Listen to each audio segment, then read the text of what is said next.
Hola a todos. Imaginaos por un momento que esta serie se hubiese estrenado hace una semana o hace 2 semanas y el boom, el éxito que segurísimo que va a tener, hubiese coincidido con el apagón nacional que sufrimos aquí en España. Habríamos tenido una paranoia mucho más intensa por su culpa, pero sobre todo habríamos tenido horas y horas de contenido hecho por gurús de ese famoso primado negativo que últimamente está tan de moda. Y aunque bueno, las teorías conspirativas y este tipo de argumentario post-COVID, fijo que fueron el germen del que nació la idea de producir definitivamente esta serie. Pero dejémonos de tramas judeo-masónicas, que ya tenemos bastante con lo que tenemos, y vamos a hablar ya de El Eternauta, la nueva serie que lo va a petar segurísimo en Netflix.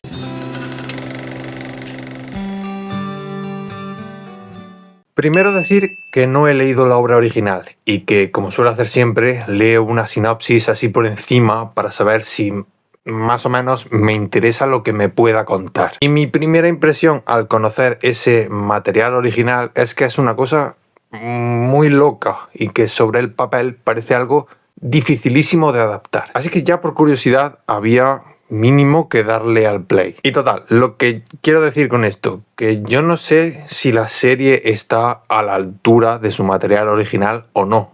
Ese campo no me compete a mí aquí y ahora. Yo voy a hablar de la serie desde un punto de vista casi virginal. Entonces, ¿de qué va El Eternauta? No quiero entrar mucho en la sinopsis porque la serie no se casa con una trama o con una idea fija para contar su versión del apocalipsis y podríamos caer rápido en el terreno de spoilers. Así que basta solo con decir que el mundo está sufriendo una nevada extraña que si te toca en la piel, pues te mueres. Por lo que la población se ve obligada a encerrarse. Y luego, bueno, ya sabéis, cada personaje pues tendrá su propia excusa para tener que salir irremediablemente a la calle. Esa es más o menos la premisa. En El Eternauta hay una propuesta que a mí personalmente me cuesta encontrarle algo de realidad. Más que realidad, lo que quedaría mejor es decir verosimilitud. Porque yo personalmente soy de los que piensan que en general el mundo se va a comportar muchísimo peor de lo que opina la serie. Luego, hacia el final de la temporada, veréis que todo esto guarda una metáfora que tiene un comentario más político de lo que parecía en un principio y que habla un poco sobre la dominación y sobre la traición y tal. Pero eso es algo que se materializa más hacia ese final de la temporada y que echo en falta que esté más presente en el resto. Su contenido político, que obviamente existe porque todo el arte es político, es mayormente superficial. Que sí que intuyo que en la historieta original esto está mucho más presente, más que nada por el contexto en el que se creó. Pero me chirría un poco porque creo que en este contexto actual también hay comentarios políticos que merece la pena hacer con más constancia y no solo limitarse a individualidades aisladas que hagan gala de ese egoísmo nuestro tan característico. Y por esta falta de teoría, creo que en El Eternauta hay poca tela que cortar en el campo de la reflexión. Y eso me jode un poco porque a mí me gusta enfocar las críticas en términos de concepto, en términos de pensamiento, que los tiene. No es que la serie sea un yermo, ni mucho menos, aunque, en fin, luego voy a comentar estas ideas, pero en relación a otra cosa. Pero bueno, que si hablamos de la práctica en lugar de esta teoría, la serie es un pepino, ¿eh? Es un despliegue de medios del que creo que los argentinos estarán muy orgullosos y muy satisfechos. Y ya no solo por el hecho de haber levantado una superproducción así en el país, sino por cómo se representa esa Buenos Aires en pantalla con una estética con tanta personalidad. Porque si algo bueno tiene El Eternauta es que sale muchísimo al exterior. Muchísimo. Y cualquier otra serie se habría ayudado de esa premisa para esconder a sus personajes entre 4 paredes para ahorrarse la pasta. Pero esta no. Esta va a tope con las exigencias de su propia historia. Para ello, se apoya en una espectacular fotografía, un espectacular uso del sonido y sobre todo una espectacular iluminación, porque hay muchas escenas nocturnas que consiguen mostrar todo perfectamente. Y eso tiene que ser jodido. Y además tiene un momento de horror cósmico con colores azules y rojos que es canela en rama. Y espectaculares también las actuaciones. Principalmente, por supuesto, el gran Ricardo Darín, que sabe expresar muchísimo, aun ni teniendo una máscara de estas de gas la gran parte del tiempo. Aunque también hay un par de actuaciones que están totalmente fuera de onda. Sin embargo, creo que hay algo obvio que lastra la serie y que ni tan siquiera es un problema de la propia serie estrictamente hablando, y es que nuestro camino como espectadores por el terreno apocalíptico es ya bastante experimentado a estas alturas y nuestra capacidad de sorpresa ha sido ya prácticamente lobotomizada. Ni siquiera, por ejemplo, mostrar niños o mostrar perros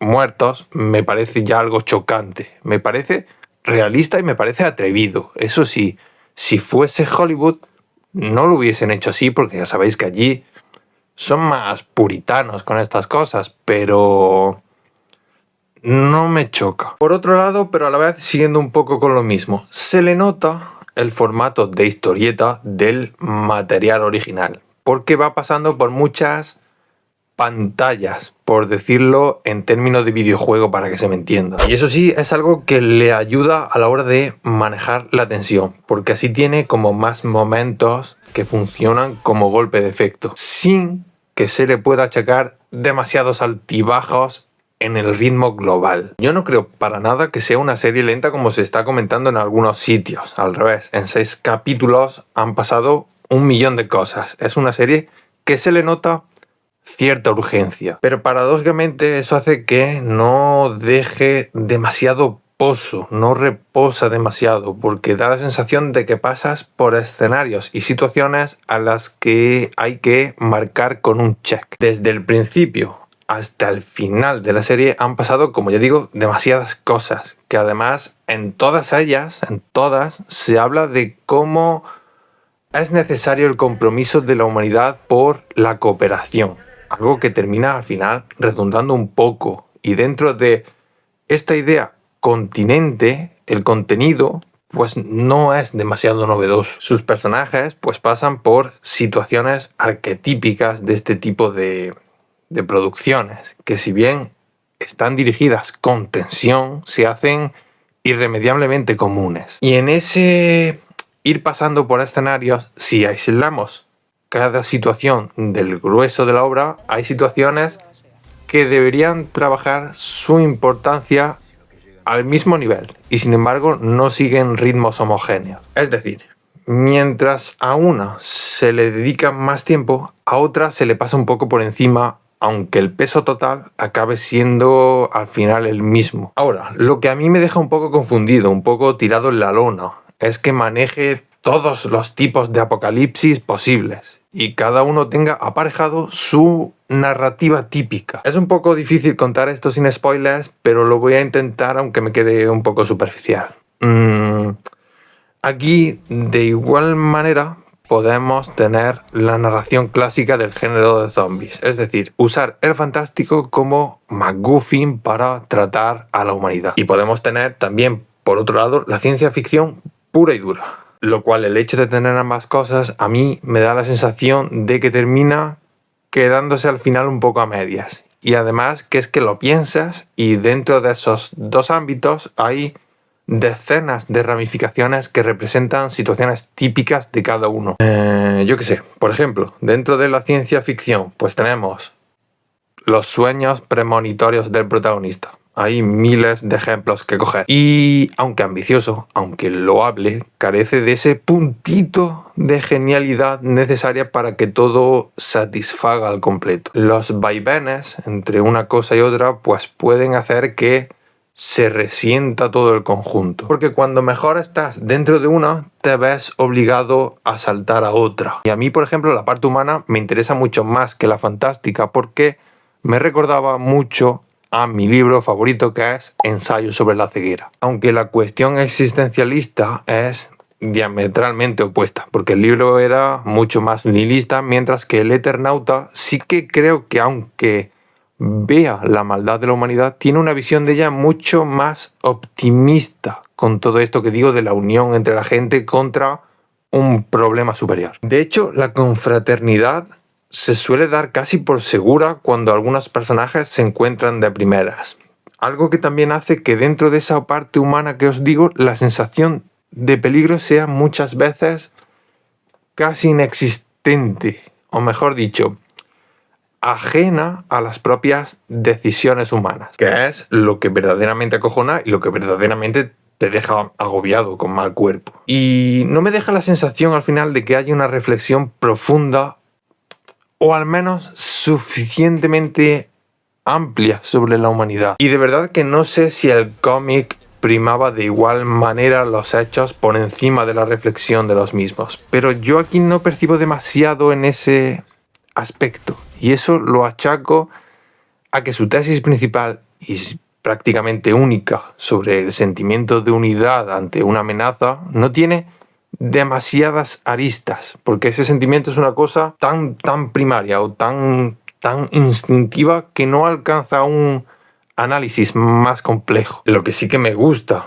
es que la logística de este apocalipsis o de estos apocalipsis está bien pensada, está bien atada. Toda pregunta que se te vaya ocurriendo por el camino tiene una respuesta lógica dentro de esta historia que ya de por sí es un poco loca. Pero también es verdad que se guarda contestar al gran porqué para una segunda temporada, que si no me equivoco, no os preocupéis que está confirmada ya. Aunque te la líe y no te responda, te deja con ese regustillo ahí de querer más. En definitiva, El Eternauta discurre por situaciones que ya conocemos como espectadores, pero aunque tiene un apartado técnico apabullante, espectacular y escenas donde la tensión puede elevarse a cotas más que aceptables, no consigo, al menos yo, sentir verdadera angustia, verdadera sensación de miedo por lo que pueda llegar a pasar. Y diría que eso me pasa porque la serie prefiere transmitir esperanza. Que ojo, eso no está mal. Yo no lo digo como algo malo, solo que estamos acostumbrados a algo diferente, ya no solo en el audiovisual, sino también en este mundo tan individualizado. Aunque sí que para su segunda temporada deja una situación bastante jodida para la humanidad que creo yo que puede compensar con creces esta carencia de intranquilidad que percibo. Y bueno, a pesar de que parece que he atacado muchísimo a la serie, opino que es una propuesta muy potente teniendo en cuenta, eso sí, sus propias reglas. Y que son solo 6 episodios que se ven y se disfrutan bastante rápido.